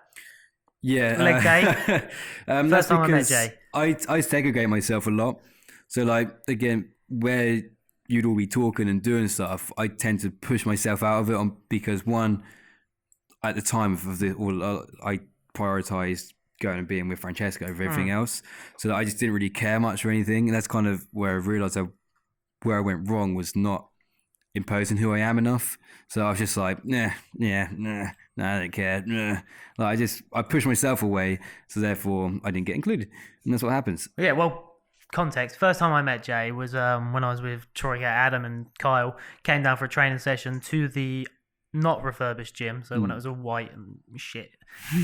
You didn't own it then, or you didn't rent it then, did you? No, we were just personal trainers. So Kay and Brandon were there, and I thought, oh, they must be doing. I thought they must be the Fortitude part. And then obviously we started training. I think our session come near the end. Maybe we were doing some heavy squats, and Jay just rolls up, and then now I know you're doing that thing where what's going on? Like, because you didn't know. Well, Kay didn't care to invite me, so he gets. What do you mean? Keeps these secrets now. Still, I don't think sometimes. I did. I feel like I would have definitely told you. But that was the day. I think that's the day you said you liked the way I was interested, because I think because I was, you could see that I was interested about the YouTube stuff. So then I asked Jay the question outside. In the bins, I think. Yeah. I was like, Jay, what's the plans for Fortitude? we did not answer that very well. And then what answer did you give me? You give me. I think I said something along the lines of, I don't really know. But yeah. I've still got the footage. I'm sure we can find out. No way. Yeah, I'm pretty sure that's the time when I remember not being a part of that. I think you were a bit startled, obviously, because it was all a bit weird. Bit there. Yeah, that's an interesting day. It was good fun, wasn't it? But that was the first time I met you, Jay. Yeah. Anyway, it's not about me. It's about Jay. Yeah, keep doing this to me today, Frankie. No, Kay's the one who said, what about me? Yeah. Jay, if you would like to talk about the return of Tom Hunt. Okay. Oh, my goodness. So, let me just quickly squeeze something out. Let me go back somewhere else quickly first. And there's a time where... This is a dig at me. We bumped into... When Aaron Hart was... Before he worked for us, Aaron owned a business called Built by Nature. Oh, yeah. How were you not involved with that? Well, because... You were? So, I kind of was, but I wasn't because... Get this. Kamal, Tom Hunt and Aaron all went to BT Gym because Tom and Kamal done their training at BT Gym. Aaron had done his training at BT Gym as well. So they were all part of BT Gym. And Aaron Aaron left BT Gym to do Built by Nature full time. So I took his position as an apprentice. Aaron is a PT who was one of the originals with me. Yep. Yeah. So again, even after college, you still had Kamal and Tom working at the same place together. So I got stories about all the things they were doing there and filming stuff and YouTube and trying to do this. So that was technically the return of Tom Hunt. So that was my first secondary return of Tom Hunt. So he's popped up quite a lot. So I had a lot of anxieties then, thinking, oh shit, Jesus Christ, they're working together, they're filming each other, they're doing this, they're becoming this. I'm definitely not going to have any business or ideas soon because they're gonna run off together and hold hands and become businessmen. What about Eternal PT? That's Aaron. Yeah. Offering to, was it sack you off? Okay, this is where I was getting to. Sorry. Then Built by Nature was cool. It's funny enough. We were in awe of Aaron, thinking like, oh, Built by Nature businessman, it's incredible. Change. And things change. And so that was really cool. And then I was like, we've got Fortitude Fitness, we're all business friends. And then Aaron takes on Kay to do like marketing and sales with Built by Nature. Was it marketing and sales? Yeah, digital marketing, just lead generation, and all that good stuff. And I'm like, that's good for you, man. That's real cool. Like, do that, do this. And then they have a conversation about Aaron. Kamar tells me this conversation about Aaron being like, if you're going to be getting in on Built by Nature, then I should be. Maybe I should be on Fortitude Fitness and get rid of Jay. Like it's something you can just do. Because it's Kay's business, so he can just get rid of me if he wants. I think at the time, in fairness to him, from what he's seen, I think maybe because I spent most of my time here at the time, not necessarily doing work, just spent my time here. He didn't see as much, so he didn't think it was that serious at the time. Blame Francesca for these things because to be fair, you spent a lot of time with Francesca whilst I was here, so. That's probably why people start getting a perception. It is my fault. Like I said, that's the thing. I wasn't... But I can't really blame you at all if I had a girlfriend at the time. I was committed to Francesca from an extremely young age and was horribly obsessed with her to the point where nothing else mattered. That's because she means a lot to me. She always has. So, and how many times I got rejected when I finally landed her, I was not willing to let that go anywhere. So a lot of that stuff was because no one really knew who I was. And so Aaron was like, let's do this and let's do that and let's become a part of it. let's make things happen. So screw you, Aaron.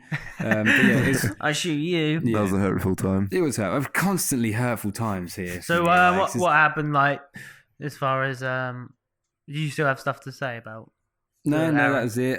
We did a few shoots together, didn't we? Yeah, we done you some were stuff. Sponsored. That's quite cool. Got paid 20 quid from Aaron to do Did ya? That was big money at the time. Built by Nature shoot, which is cool. Remember shaving my legs at Aaron's house. I wasn't going to do leg photos because I didn't really like them very much. Didn't like my quads. And then Aaron was like, oh no, your legs are actually quite good. Here's a razor blade.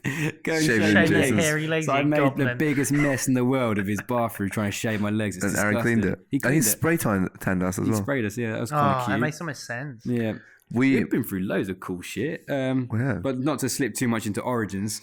From my point of view here, I guess I was like, cool, I'm a part of it.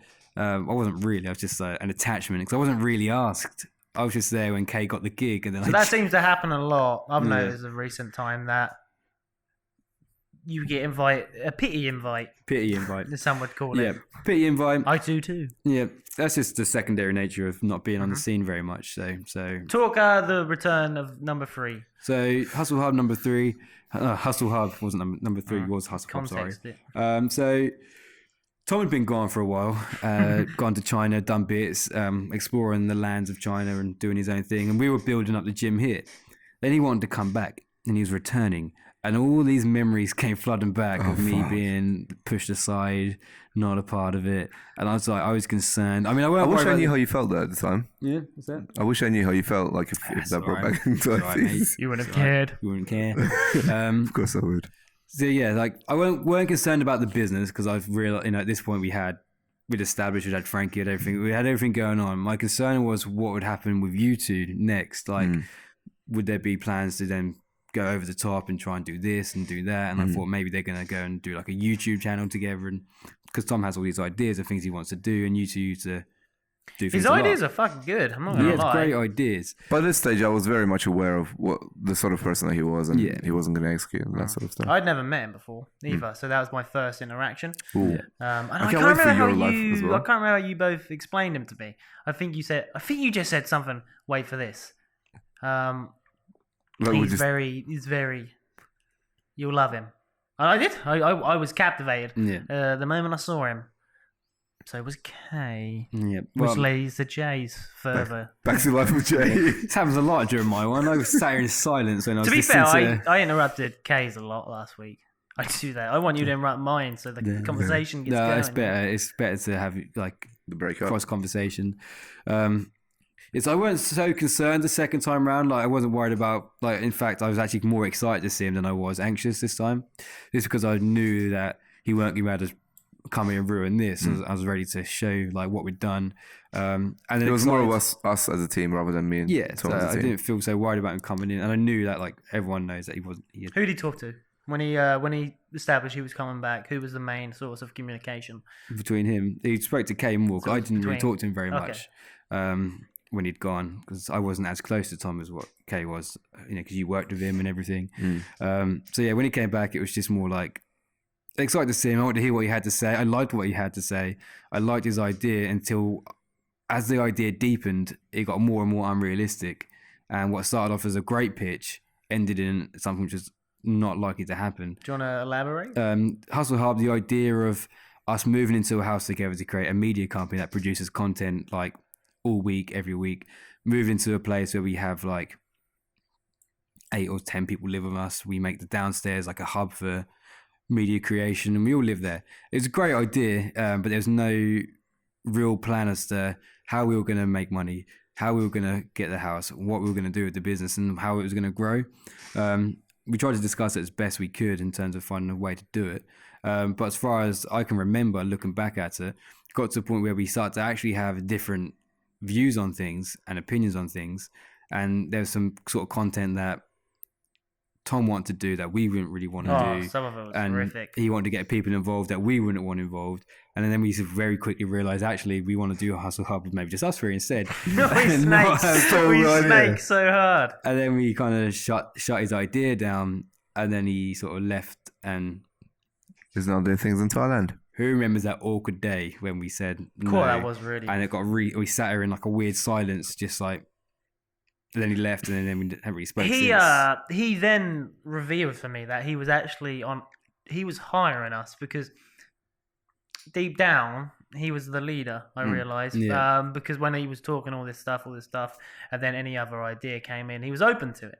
But I realized he said to me one time, I think I came up with like something and said, and he went, "You're in," like that, something like that, meaning.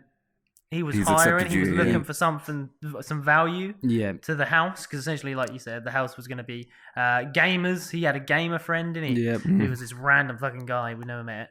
We'll get him in. So essentially, he was on a hiring spree to try and create this fucking Avengers team.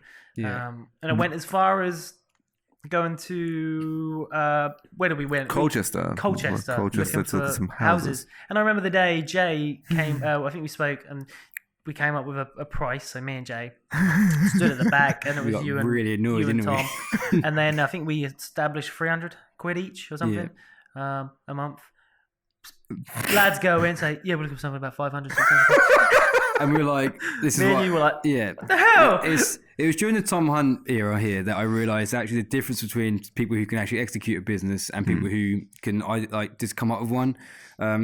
And be unrealistic about it. Like we discussed a realistic price that we can manage and build on, and you came in there and wanted something ridiculous. Like, we all want something ridiculous. I'd love to say to you guys, let's go get this gym for £5 million. Massive. That's got like 4 floors and it's huge. But how are you going to get that? How are you going to build that? And it gets to a certain point, and to come away from just the storytelling here and just tell you my perspective on it. It got to a point with the return of Tom Hunt and Hustle Hub where I realised that you have to get to a point where you got to stop talking about it so much and start executing small bits of it and stop being like, this is a good idea. Let's make this happen. Let's do it. And start being like, what's a realistic way of actually getting step one achieved? What's the first thing you can do? How much money can you put into it? How much money can you make quickly? What are the numbers going to be? Like, how have you got a liable business that is legal and can run and survive for a long-term kind of period? So this is all the stuff that we've learned during business that Tom hasn't had the opportunity, I guess. He couldn't get the reality. He couldn't understand it. You have to have a reality check in business. Business is a mixture of like having a dream, an idea, and creating it, and then finding realistic ways of putting that into context. So the dream is, you have to be a bit of a dreamer to make business happen, but you have to be able to do shit. So the Hustle Hub experience kind of showed me that, and I've realised that actually as a group, we've done very well to be one of the minorities of people who have achieved a business and actually followed through with one and made it happen. I learned the whole more action, less talking sort of thing as well from Francesca. We had lots of arguments about me saying this to her and saying that and being like, no, I'm going to do this. We're going to do this one day. I'm going to do this for you. And no, I really care about you. You're really important. And then had no actions that backed that up. And we'd argue about being like, she'd be like, you say all the right things, but then you don't execute it.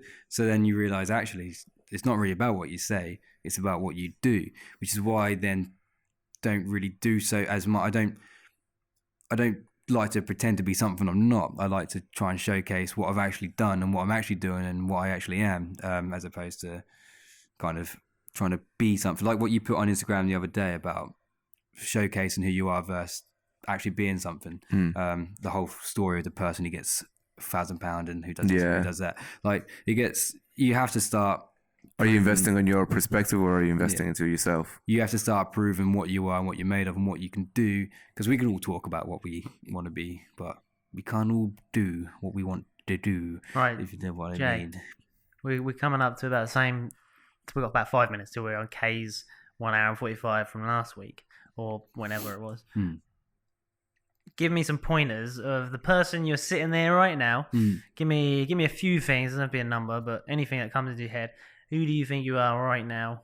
Describe what person you are. Okay. What leader you are or whatever. Frankie, let me just I lost my words there. There was a time when, when I was writing in that diary a lot and you saw it and you were like, there's some things in there, because there was big bold letters of me asking myself questions daily with things written around it.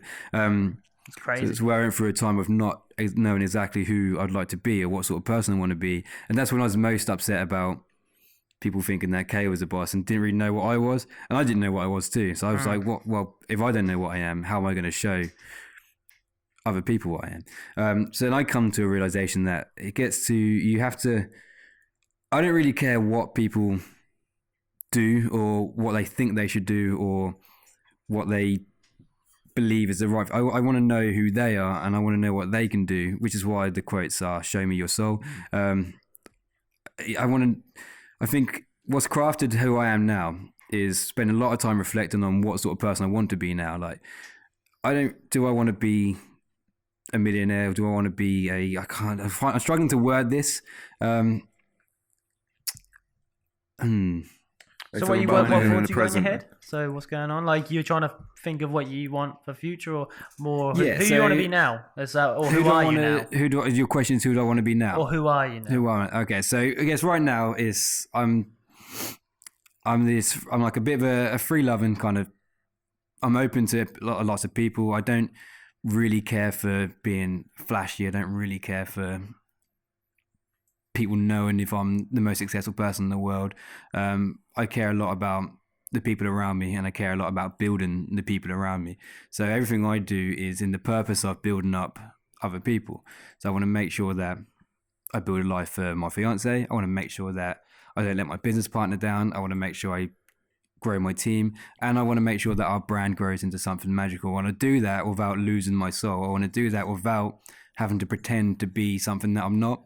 I want to show who I am. You don't have to be Gary Vee. You don't have to act like Richard Branson to be a business person. You can stay true to yourself. You have to stay true to what you are and who you are, and show the world what you want, what sort of person you are, and they can accept you or they can't accept you. It depends. It doesn't really matter as long as you're happy with who you are and what direction you're going. You have to pick a purpose and make it happen. Follow it. Follow your dreams. Follow them. Boom. Show me your soul. That was really the J inspirational, reel. actually. Bringing that back. I was about to ask what tips would you give people to finding themselves, but you've literally just answered that. So that was it. Reflection was my biggest tool there. I asked myself daily, what sort of person do I want to be? I'd look at situations and be like, I'd look back at how I reacted in certain ways and be like, did I really want to react like that? Why do I react like that? Am I dick? Am I not? I don't really know. It's a hard one to explain, but self-reflection, self-reflection is extremely important. And yeah, just be true to who you really are. Don't do things because you believe you should, or you've been told that you are, or because someone else is doing it. Do something that you want to do, and do it in the way that you want to do it, to prove and show the world who you really are. The life and times of Jason Watson. Sad and depressing. That was amazing. And to my left, Jason Watson. And to my right, come on with it. And me, Frankie Loves. If you enjoyed it, people, comment below, especially on YouTube, and share the podcast because it's good. We got things happening like that on the reg. Jay, what's your Instagram? Rustic Soul. Okay. Life of Kamal. I mean, the real Frankie Loves. Frank the Fifth. Frank the Fifth. And next week we're going to find out everything about Frankie. Oh shit! Oh, we're hyping next week. Yeah, it's just the same, but me. To be fair, mine will be a lot different because you're from a different angle. I haven't known you. Yeah. So you're gonna get some weird wild card shit, baby. Yeah, okay, know all the out, dirty man. secrets. Me and Jason are going to interview you. You rascal. I do not need to be interviewed. I will come prepared with notes. Nice. Hot. Bye.